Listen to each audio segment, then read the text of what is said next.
Ouais, les geeks, ça y est, il est sorti. L'écran fantastique vintage du mois de juillet. Voilà, donc mois de juillet, ben voilà, pour rappel, il y a deux sorties de l'écran fantastique, hein. Il y a l'écran fantastique Reboot, hein, qui traite vraiment de l'actualité, on va dire du fantastique, voilà, bien sûr, cinéma, séries, autres, mais en cas vraiment des produits qui sortent en ce moment ou qui vont sortir prochainement ou qui sont sortis récemment. Euh, voilà, en alternance, toute l'année, il y a la sortie d'un numéro vintage qui comporte deux sujets qui sont traités, hein. Donc ce mois-ci, ben, c'est Doctor Who. Dans tous les cas, en tout cas pour les séries qui sont sorties entre 63 et 96, hein. Et il y a le volume 1 du dossier sur Stanley Kubrick, hein. Donc, ce mois-ci, voilà, il y a deux numéros, hein.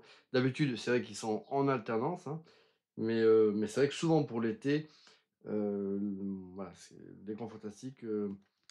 En mois de juillet, bah voilà, il y a l'apparition du reboot et en plus du vintage, et ça, c'est vraiment excellent.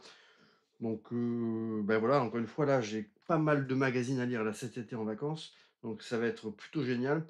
Euh, Doctor Who, ben ça, c'est une série, je sais qui m'a toujours fasciné, mais j'ai toujours eu un petit peu de mal à rentrer dedans. Hop, alors attendez.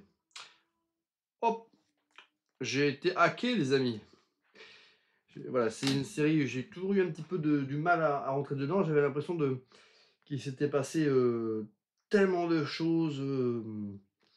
Enfin voilà, il y a eu un nombre de saisons, de séries incroyables, avec un nombre d'acteurs qui sont succédés incroyable. Donc du coup, ça c'est toujours quelque chose qui m'a impressionné et qui a fait que j'ai toujours eu voilà, j'ai du mal à moi à rentrer dans cette série. Donc, mais par contre, voilà, il y a tout un background autour de Doctor Who qui m'a toujours fasciné. Donc, donc ce hors-série, je trouve qu'il est plutôt cool, et peut-être même qu'il va me permettre de, de réviser mon jugement, et peut-être de me donner, on va dire, des clés pour rentrer dans cette série, à partir de quelle saison, à partir de quel acteur.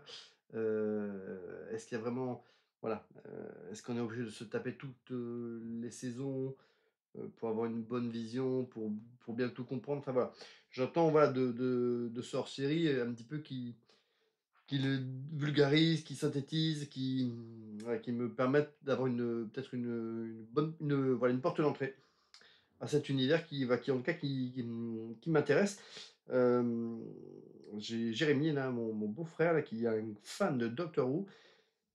Alors, je sais pas s'il a vu toutes les saisons depuis l'origine de Doctor Who, sachant que, à ma connaissance, dans les très vieilles saisons, euh, je dis bien sûr une bêtise, mais il me semble qu'il y a pas mal d'épisodes qui ont été perdus, détruits.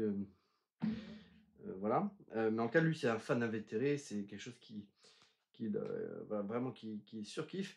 Donc s'il regarde, je sais que de temps à autre, parfois il regarde ces vidéos. Ben voilà, Jérémy, si tu vois cette vidéo, pense à te procurer là, ce hors-série, l'écran fantastique, puisque voilà, il traite de ton thème là, d'une de tes séries là, de prédilection. Donc voilà. Alors, on va regarder ça un petit peu ensemble, rapido, hein, mais si comme moi c'est un univers qui vous fascine, ou même peut-être même que vous êtes fan de cet univers, ben, jetez-vous dessus, hein.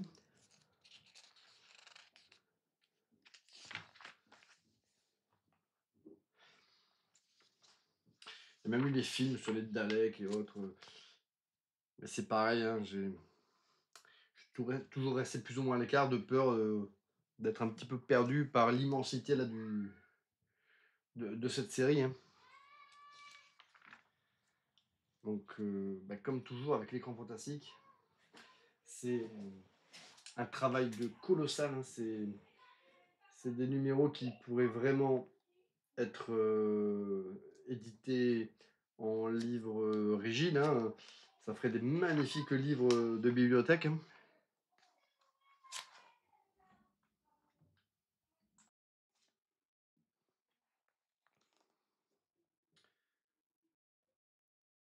voilà, toujours un travail là, au niveau de la mise en page, de la recherche des photographies.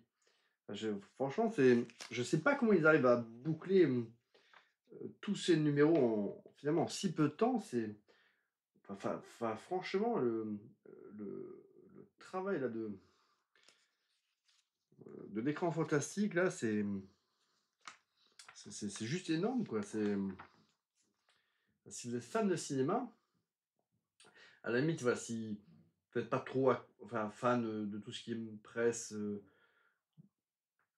de cinéma avec des critiques de films, si c'est pas trop votre truc. Bon. Mais en tout cas, les numéros vintage de l'écran fantastique, hein, comme les hors-séries de Movies, ben voilà, ce sont vraiment des revues qui sont ultra qualitatives et il n'y a pas forcément d'équivalent en livre physique en librairie. Hein, donc, bah, jetez-vous dessus. Hein, franchement, voilà, c'est le travail journalistique. Donc là, voilà, je pense que je vais avoir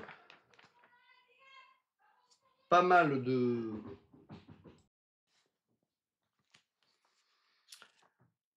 Donc là, voilà, il y a saison 1, saison 2. J'ai l'impression que. Je me trompe peut-être, hein, mais j'ai l'impression que. Il y a un texte sur quasiment tous les épisodes des différentes saisons.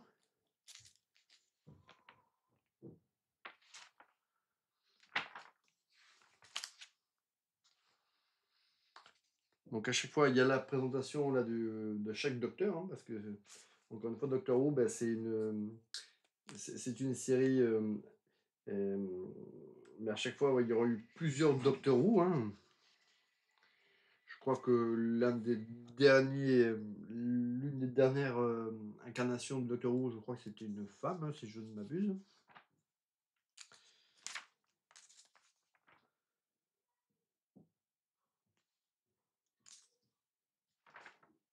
Alors, je ne sais pas si ce sont tous les épisodes qui sont décortiqués ou si effectivement c'est.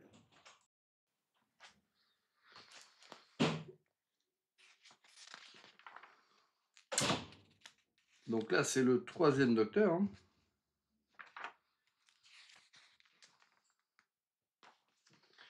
Voilà, ça c'est si vous êtes fan voilà, de Doctor Who, ben voilà, vous pouvez pas passer à côté de ce numéro de l'écran fantastique vintage. Hein. Alors ça va jusqu'à 96, hein, je sais pas s'ils feront un deuxième numéro sur les séries qui sont sorties après 96. Hein.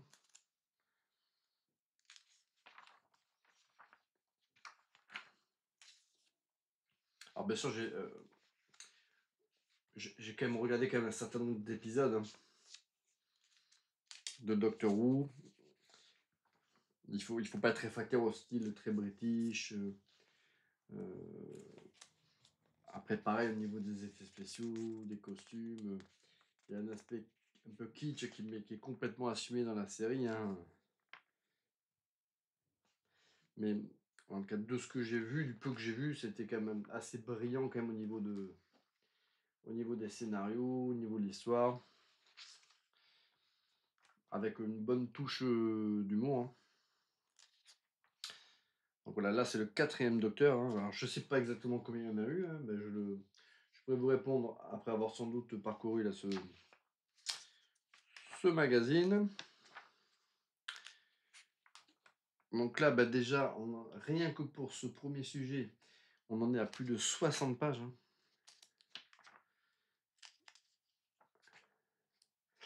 Donc le 5e docteur. Hein.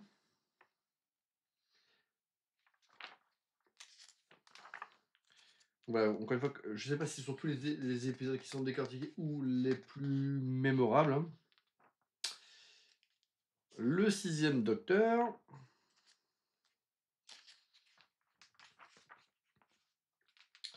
Puis Doctor Who, c'est aussi cette cabine, sorte de cabine téléphonique british là, qui est en fait une porte d'entrée vers un vaisseau interdimensionnel qui voyage enfin, je crois même que ça voyage dans le temps et tout. Enfin,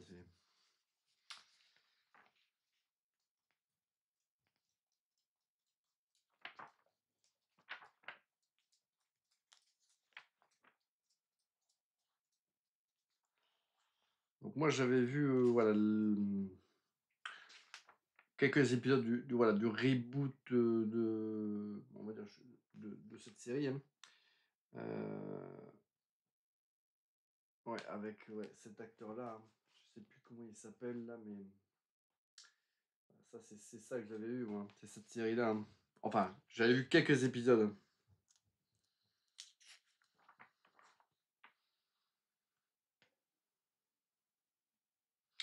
Il y a eu des films, et bien sûr, produits par l'Amicus, célèbre studio britannique, un petit peu un concurrent là, de la Hammer, hein.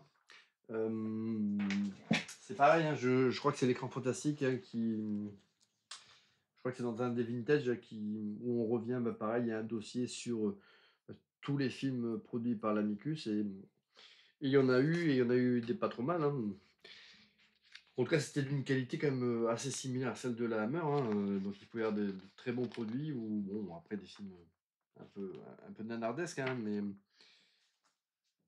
donc voilà, 91 pages pour la partie consacrée à Doctor Who, donc mais ça c'est pareil, ça c'est quelque chose que je vais quand même dévorer parce que ça du coup c'est vraiment ça m'a toujours fasciné. J'ai pas pu rentrer dedans voilà, comme j'ai voulu. J'avais l'impression qu'il me manquait un bagage vraiment pour apprécier la série. Et puis voilà, j'étais un petit peu impressionné voilà, par la quantité d'épisodes de saison à rattraper. Donc voilà, je vais en tout cas, je sais pas si je me lancerai dans la série, mais en tout cas, je vais parcourir ce hors-série. Et ça va peut-être me donner d'ailleurs, voilà, soit ça va me donner l'envie qui me manquait ben, pour commencer véritablement cette série, ou soit ben, je resterai sur le fantasme hein, et je me contenterai voilà, du, du, du livre et de leur représentation graphique de cet univers qui, lui, est plutôt cool, hein. Euh, donc après, il y a le volume sur Stanley Kubrick. Alors Stanley Kubrick, c'est un réalisateur culte hein, qui est vénéré par beaucoup de cinéphiles. Alors je ne me considère pas comme un... Je ne suis pas un cinéphile, hein, je suis plutôt un cinévore. Moi, j'aime bien regarder voilà, plein de films, alors surtout des films de genre, hein, voilà, je suis un petit peu sectaire, hein, mais voilà, je suis plutôt cinéma de genre, que ce soit les grosses productions, les blockbusters, les séries B, les films pochés, voilà, mais voilà, j'aime bien qu'il y ait un élément fantastique ou horrifique ou science-fiction. euh, mais voilà, je suis pas voilà, forcément cinéphile. euh, et c'est vrai que les cinéphiles ont tendance à vouer un culte à Stanley Kubrick. Ben moi, c'est un réalisateur avec lequel bah, voilà, il y a des films que j'apprécie, mais j'ai toujours trouvé que globalement, il était un peu surcoté. Voilà. Enfin, c'est mon sens, c'est mon avis personnel, hein, ça fera hurler. Et puis mon avis ne vaut pas grand-chose de toute façon. Mais en tout cas, c'est mon avis. Je trouve que bah, Stanley Kubrick, bah, mis à part quelques films, je trouve que la majorité de ses films, moi, m'ont toujours laissé un petit peu. Voilà. Il n'y a aucun que je trouve vraiment incroyable, incroyable. Bien que je lui reconnais effectivement des qualités de. Bah, c'est un sacré metteur en scène, ça c'est sûr, hein. Euh, mais je peux pas dire qu'il y ait un de ses films que je trouve vraiment génialissime. Il y en a même certains qui sont adulés que je n'aime pas spécialement. Donc bon, en tout cas, voilà, c'est quand même un réalisateur qui est important. qui a marqué le cinéma, ne serait-ce que par sa personnalité, sa direction d'acteur, hein. C'était un réalisateur qui était réputé quand même pour être assez dur, hein, d'ailleurs, avec ses comédiens. Pour en tirer le meilleur, il était capable vraiment, psychologiquement, de vraiment les malmener, hein. C'était. Je sais pas si c'était exactement un mec bien dans la vie, mais en tous les cas, voilà, il avait une direction d'acteur qui. C'était discutable. Mais, mais force est de reconnaître que, voilà, que pour un film comme Shining, il a pu quand même, en tirer, bah, le meilleur au niveau, de l'interprétation là de ces personnages. Bien que, encore une fois, j'ai des gros problèmes avec, ce film. Donc Stanley Kubrick, donc a priori, donc là c'est un hors-série en 2 parties. On aura sans doute le volume 2 dans le prochain, Vintage, hein. Donc moi, ce qui m'intéresse surtout, dans ce hors-série, c'est aussi de savoir, de connaître un peu mieux ce réalisateur, hein, d'où il vient, comment lui, on va dire, il s'est imprégné de cinéma et d'où lui est venue sa passion. Ça, c'est le genre de choses que j'adore, en fait, hein. J'adore l'histoire, dans l'histoire, hein. J'aime, voilà, l'histoire du cinéma, ça, c'est quelque chose vraiment qui me passionne. Voilà. Bien que, encore une fois, voilà, je ne suis pas un grand fan de Stanley Kubrick, mais voilà, ça, son passé, son histoire, ça m'intéresse.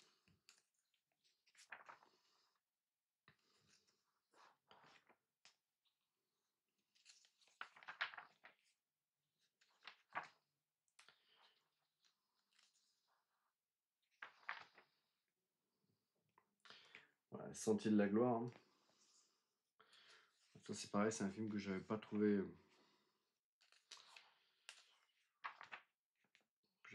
ouf. Spartacus, ça, c'est un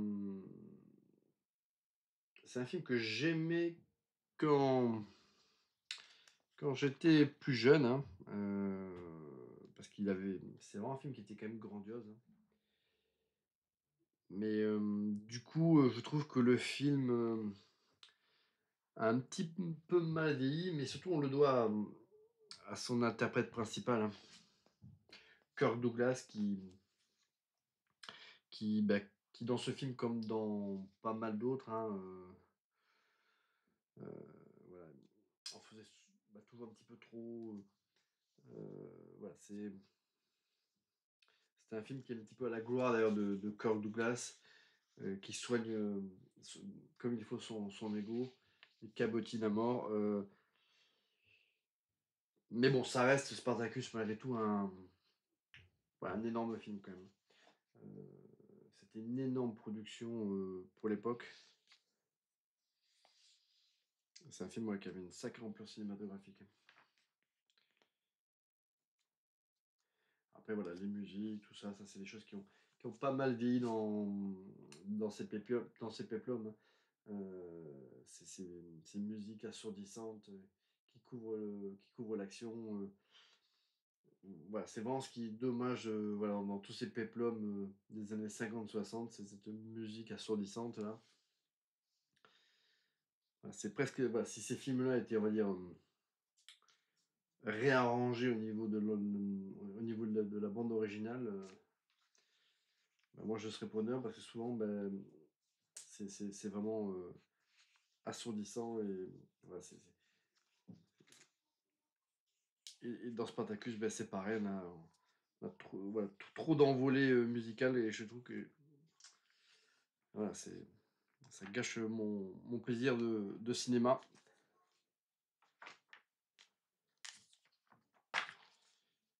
Lolita, ça c'est un film que je n'ai pas vu.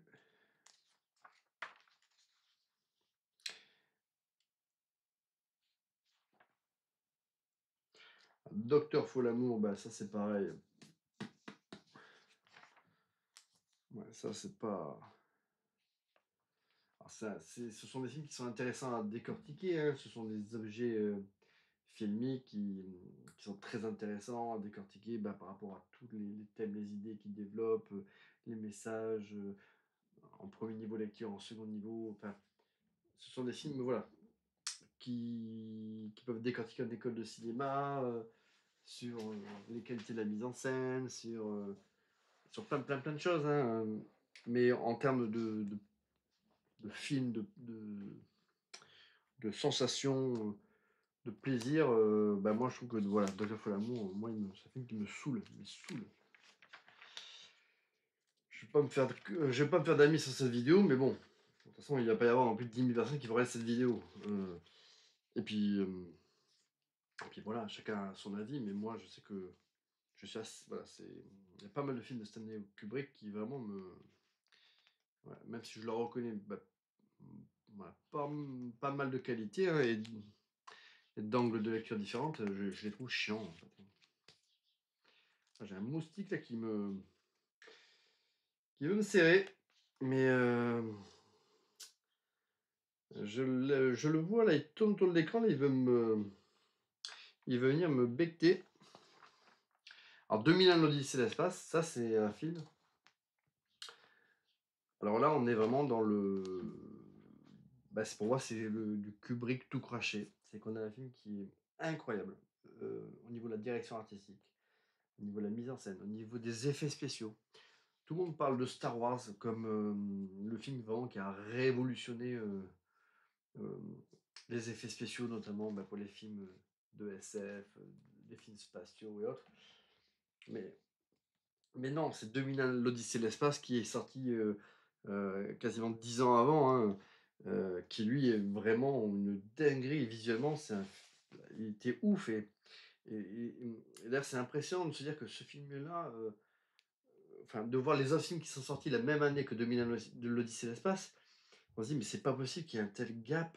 Comment, enfin, on peut sortir 2001 et comment à côté de ça, on peut sortir d'autres films qui paraissent avoir 15 ans de moins, quoi. Euh, donc vraiment, il était très avant-gardiste. Voilà, mais pareil, c'est un film que je trouve chiant. Voilà, visuellement, ouf, mais chiant. La musique, je la trouve chiant. Enfin, voilà. Voilà, 2001, l'Odyssée de l'espace, c'est un film que j'aime voir visuellement, mais que je n'aime pas, entre guillemets, regarder. Enfin bon, c'est peut-être un non-sens ce que je viens de dire, mais c'est un film qui est beau, mais vraiment très très chiant, quoi. Alors, encore une fois, c'est un film qui peut être décortiqué en école de cinéma, hein, mais voilà, c'est pas comme ça que moi j'ai envie de regarder un film en fait, hein. Et ouais, je trouve que le film est très très mal rythmé. Alors bien sûr, il est adapté d'un roman. Alors je sais pas si c'est une bonne adaptation du roman, mais et puis puis sa suite, je crois que c'est Solaris, hein, je crois que c'est ou 2010. Enfin voilà, c'est 2000, 2010. Pareil, celui-là, j'avais trouvé pareil, chiant à mourir. Et Solaris, je crois que c'est pareil, c'est une suite où c'est pareil. Donc voilà, visuellement, 2001 l'Odyssée de l'espace, c'est un film qui a révolutionné pour moi le. Il y avait avant 2001 l'Odyssée de l'espace, il y a eu après. Et si ce film n'avait pas existé, peut-être qu'un réalisateur George Lucas n'aurait pas pensé qu'il était possible de réaliser un film comme Star Wars, hein, en fait.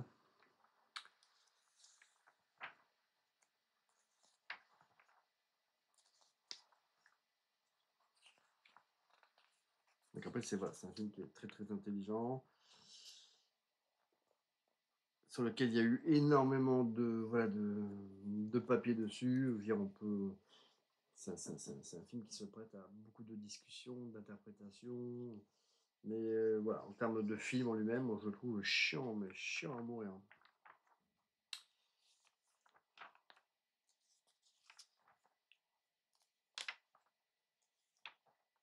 Donc là, il y a un long dossier là, sur ce film, hein. Mais il le mérite, hein, c'est vraiment le. c'est sans doute, le plus grand film de Stanley Kubrick, hein.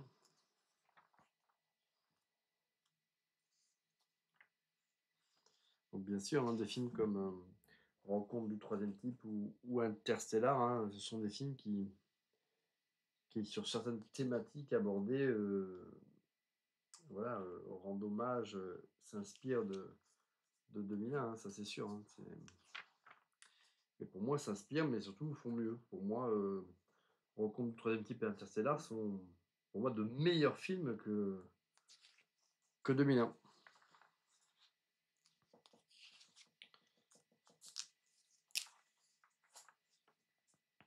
Voilà, Orange Mécanique, hein, pareil, un film culte, hein, mais que j'ai jamais trop accroché. Alors il y a 2 parties, hein, à ce film, hein.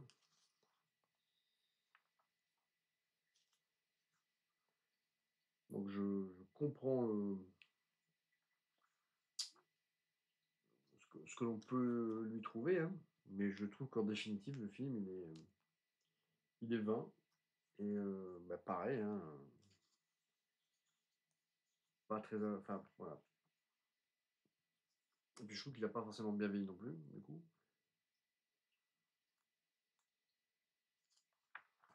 Donc voilà, Orange Mécanique, ça c'est pas ma came non plus. Et et voilà, bah, on est déjà arrivé à la fin là de cette, première partie là de ce volume 1 là de Stanley Kubrick, hein. Donc moi ce que je sais, enfin, donc on verra dans le volume 2, mais un film que j'aime particulièrement moi de Stanley Kubrick, hein, c'est bien évidemment, Eyes Wide Shut avec, Tom Cruise et Nicole Kidman, là pour le coup je trouvais que c'était plutôt un plutôt un très, très bon film. Et j'aimais aussi, alors c'est pas vrai, enfin c'est pas lui, puisque c'est Spielberg qui finalement l'a monté, et l'a finalisé, mais AI, hein, intelligence artificielle, hein, c'est un film qui est quand même, imprégné quand même, de l'ombre, de l'aura de Kubrick, même si c'est encore une fois un film de Spielberg en définitive, hein, qui aura finalisé le film. Mais voilà, AI pour moi, ça reste un film que j'attribue autant à Spielberg qu'à Kubrick. Donc ça, on verra dans le volume 2. Donc voilà, c'est assez cool quand même malgré tout que dans Sort Série, il y a cette rubrique sur ce réalisateur-là qui est encore une fois vénéré, adoré par beaucoup d'amateurs de cinéma, et puis à raison, hein. Moi, à titre personnel, c'est pas un de mes réalisateurs préférés, loin de là. Mais après, je lui reconnais, voilà, ses qualités de metteur en scène. Je comprends qu'on puisse considérer certains de ses films comme des putains de chefs-d'œuvre. Donc là, il y a pas de débat, il y a pas à savoir qui a raison, qui a tort, hein. C'est juste que moi, dans mon approche, de la cinéphilie, heu, c'est des films qui, moi, m'ennuient terriblement. Voilà, bien que ce soit des films, encore une fois, voilà, qui explorent plein de thématiques intéressantes. Il y a plusieurs niveaux de lecture, mais voilà, c'est des films qui sont pas pour moi plaisants à regarder et qui m'ennuient, en général très, très profondément. Je dis même, le Spartacus que j'apprécie vraiment étant gamin, maintenant il il me gonfle. Alors c'est plus, du fait de Kirk Douglas que de Kubrick, puisque finalement, Spartacus c'est peut-être le film le moins Kubrickien de tous, hein. C'est un film de commande, hein, c'est un gros blockbuster avec un gros budget, énormément de figurants, énormément de décors. Mais c'est plus, voilà, le surjeu là de Kirk Douglas, voilà, qui globalement d'ailleurs est un acteur voilà, qui fait que les films dans lesquels il a joué, aujourd'hui paraissent un peu datés puisqu'on est vraiment dans une interprétation d'un autre temps, voilà. Donc globalement, je trouve que les films où on jouait, Kirk Douglas ont mal vieilli aussi, parce que son jeu d'acteur, fait que, voilà, c'est assez théâtral, assez, voilà, Matt, j'ai beaucoup plus de difficultés, aujourd'hui à regarder ces films-là, alors que je vois beaucoup de vieux films des années 50-60, mais ceux avec Kirk Douglas ont tendance un petit peu pareil, à me saouler un peu comme ceux avec d'autres réalisateurs comme John Wayne ou autre, hein, pareil. Voilà, bah écoutez, c'est tout pour ce retour. Donc voilà, l'écran fantastique vintage, il est sorti. Donc Stanley Kubrick d'un côté et Doctor Who de l'autre. Voilà, bah, ce sont deux sujets intéressants. À l'occasion, ben, je ferai peut-être une vidéo, une rétro là, de tous les vintage qui sont sortis parce que ce sont vraiment des numéros là qui valent le coup, hein. Heu, voilà, ce sont vraiment des livres de cinéma qui sont sortis en presse, mais qui mériteraient vraiment d'ailleurs une réédition en format rigide, hein, mais en tout cas qui méritent de ne pas être oubliés dans les limbes de l'histoire de la presse. Donc à l'occasion, bah, je ferai une petite vidéo, je vous les présenterai et puis éventuellement, le cas échéant, bah, si ça vous donne envie, ben, voilà, il y a des numéros qui sont toujours en vente sur le site de l'Écran Fantastique, hein. Donc il faut en profiter tant qu'ils ne sont pas épuisés, d'autant que, ben, en général, voilà, enfin, à ma connaissance, hein, il n'y a pas de retirage sur ce type de magazine, hein. Il y a un stock de départ, et puis dès qu'il est épuisé, ben, c'est terminé. Adieu Berthe, comme on dit. Bon, bah écoutez, c'est tout pour cette petite vidéo. À très bientôt.